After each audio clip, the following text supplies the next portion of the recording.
चुनाव के अंदर आप किसको वोटिंग करना चाहते हो, किसकी सरकार बनाना चाहते हो? बीजेपी की। आप बीजेपी सरकार को क्यों चाहते हो? बीजेपी सरकार मुख्य अच्छी है। आप कांग्रेस सरकार को क्यों नहीं चाहते हो? नहीं चाहते।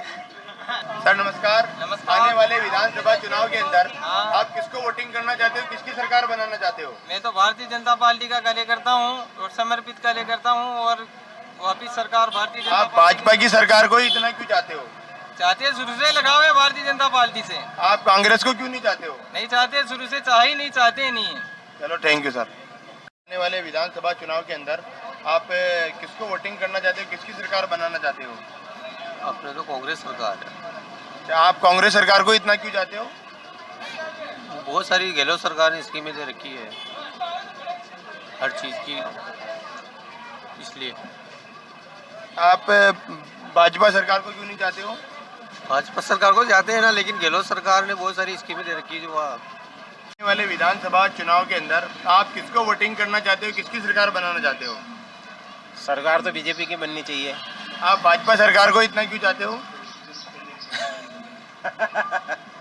क्यों चाहते, कई जवाब दे क्यों चाहते हो, जो शुरू से पसंद है वो। आप कांग्रेस को क्यों नहीं चाहते हो? कांग्रेस को देते हैं ना, ऐसी बात नहीं है।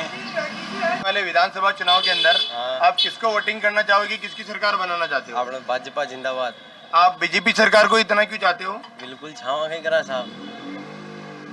आप कांग्रेस सरकार को क्यों नहीं चाहते हो? जो राम को लाए हैं हम उनको लाएंगे।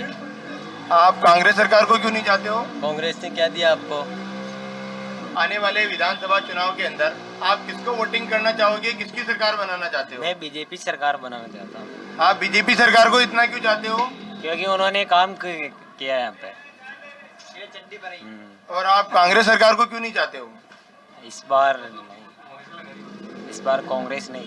चुनाव के अंदर आप किसको वोटिंग करना चाहते हो, किसकी सरकार बनाना चाहते हो? फिलहाल तो किसी का ही मूड नहीं है अभी। तो अभी आप कौन सी सरकार को पसंद करते हो? मेरा तो वोट ही नहीं है यहाँ पे, वोट उनका है, दुकान वालों का।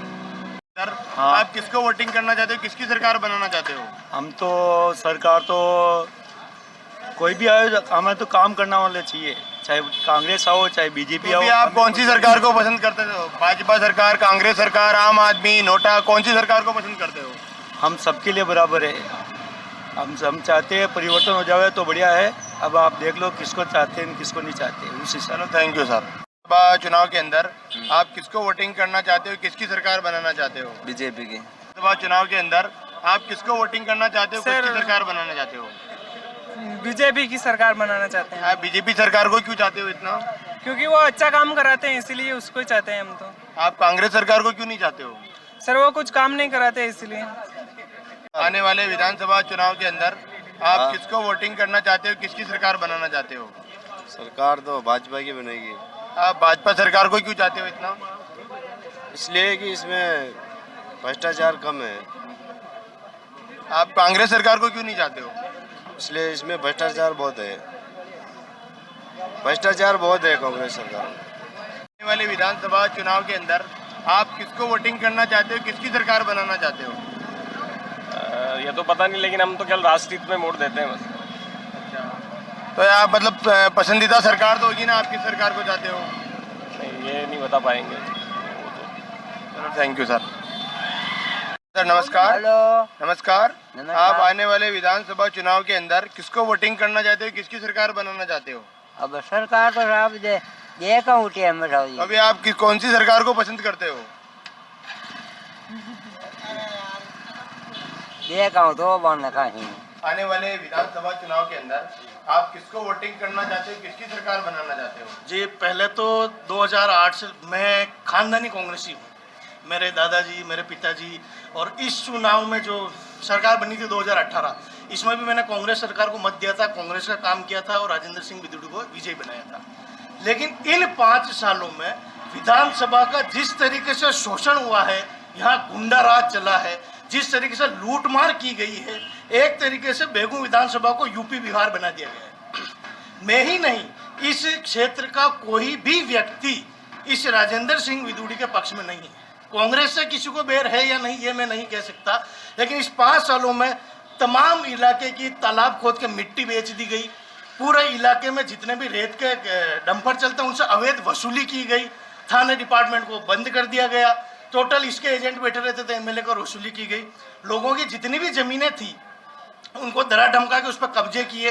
पूरे इलाके में जहाँ जहाँ चरनोट थी, जिसे कि चारागाह भूमि बोला जाता है, उन सबको बिला नाम करवा के इसने अपने रिश्तेदारों के खातेदारी करवाई।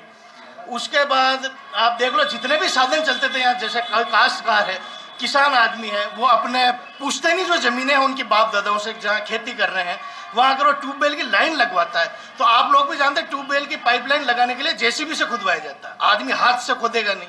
तो जेसीबी से जब लाइन खोदा के काश्तकार अपने खेत में पाइपलाइन बिछाता है तो उस पर भी उसके खेत में जाकर के जेसीबी को पकड़ के उससे 2-2 लाख की हफ्ता वसूली की गई।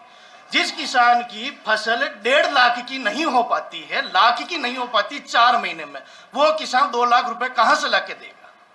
इस 5 सालों में इस चरम सीमा पर राजेंद्र सिंह बिधूड़ी कांग्रेस प्रत्याशी के द्वारा गुंडाराज मचाया गया है। ना तो कहीं सुनवाई थी, न कोई अधिकारी बोलने वाला था, यहाँ तक और जब कोई मदद मांगने का, आपने हाल ही में एक वीडियो देखा होगा जो कि काफी सभी चैनलों पर वायरल हुआ था, एक किसान की पगड़ी को लात मारने वाला।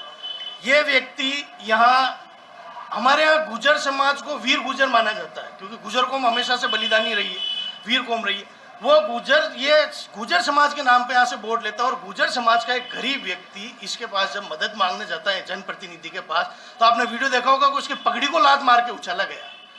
मेवाड़ का ताज माना जाता है पगड़ी, यहाँ गर्दन कट जाती है पर पगड़ी कभी नहीं गिरती, इतनी पगड़ी का मान रखा जाता है। राजेंद्र सिंह बिधूड़ी ने जिस हद तक यहाँ गुंडाराज मचाया है, मैं ये मानता हूं कि इस बिधूड़ी की वजह से न केवल बेगू विधानसभा अपितु समस्त मेवाड़ विधानसभा पे कांग्रेस सीटों पर प्रभाव पड़ेगा, क्योंकि इसने कांग्रेस को बिल्कुल बेतार कर दिया है। आप देखेंगे पिछले 10 दिनों के अंदर बेगू विधानसभा से जो खानदानी कांग्रेसी दिग्गज हुआ करते थे वो कांग्रेस छोड़ के बीजेपी ज्वाइन कर रहे हैं, केवल इस एक व्यक्ति की वजह से। यहाँ इतना आक्रोश था, हम लोगों ने जो यहाँ कांग्रेस के लोकल कार्यकर्ता थे या आम जनता थी, उन सभी ने यहाँ से गहलोत साहब तक अर्जी लगाई, दिल्ली तक गाड़ी भर भर के गए कि साहब इस चोर को इस बार यहाँ से टिकट नहीं दिया जाए, पूरे इलाके को लूट कर रख दिया। फिर भी दोबारा इसे प्रत्याशी बनाया गया। जिसने मेवाड़ की शान पगड़ी को लात मारी उसे फिर से प्रत्याशी बनाया गया। हम आपको आम जनता होने के नाते विश्वास दिलाते हैं, और मैं आपके माध्यम से आला कमान कांग्रेस तक ये संदेश पहुंचाना चाहता हूं कि आप ऐसे चोरों को टिकट देंगे तो जमानत जब्त होकर के जाएगी। आप मेरे को ये बताइए, सरकार के बारे में क्या राय है आपकी? सरकार ने, गहलोत साहब ने अपनी सीट बचाने के लिए जितना गुंडाराज इस 5 साल में मचवाया है एमएलए के द्वारा, उतना मैं नहीं मानता कि मेरे जन्म से मैंने कभी देखा होगा। जितनी मेरी आयु है इस आयु के दरमियान पहली बार मैंने इतना गुंडाराज देखा है। गहलोत साहब को अपनी सीट प्यारी थी, उन्होंने केवल सीट बचाने की वजह से एमएलए, जितने भी एमएलए थे राजस्थान में, उनको इतनी सह दी कि उन्होंने खुला गुंडाराज किया।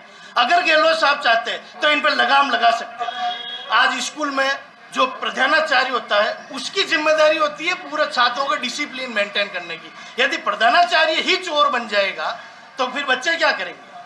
ये जो चोर राज हुआ, मैं नहीं मानता कि 2023, 2028 और 2033 तक कांग्रेस मुझे आती हुई नजर नहीं आ रही। आपकी भाजपा सरकार के बारे में क्या राय है? भाजपा सरकार काफी हद तक बेहतर कार्य कर रही है। इस चोर राज्य से 1000 गुना बेहतरीन मैं भाजपा सरकार को मानता हूँ। भाजपा सरकार ने न तो कभी इस तरह का गुंडा राज किया, हमने पहले बीजेपी का कार्यकाल भी देखा 2013 से 2018 तक, लेकिन इस तरह की गुंडागर्दी कहीं नहीं देखी। ना जितनी भी गुंडागर्दी थी, अवैध वसूलियां, हफ्ता वसूलियां, आरपीपी फैक्ट्री में, आरपीपी राउत भाटा जो थर्मल प्लांट है उसमें जो लेबर काम करती है, जो कैंटीन का काम करती है, उन तक को धमका के उनसे हफ्ता वसूली की गई, जिसका वीडियो भी वायरल हुआ था। वो सब हड़ताल पे बैठे थे लेकिन कहीं कोई प्रकरण दर्ज नहीं हुआ। इस व्यक्ति का देवा हत्याकांड में भी नाम आया लेकिन उसकी भी कोई जांच नहीं हुई। ये एक ऑटो चालक अवैध गुंडे को दिल्ली से बेगू पे कांग्रेस ने ला करके थोप दिया गया है, तो ये गुंडागर्दी अब यहाँ नहीं चलेगी, ये निपटती है सर। चलो सर, आपकी राय देने के लिए थैंक यू।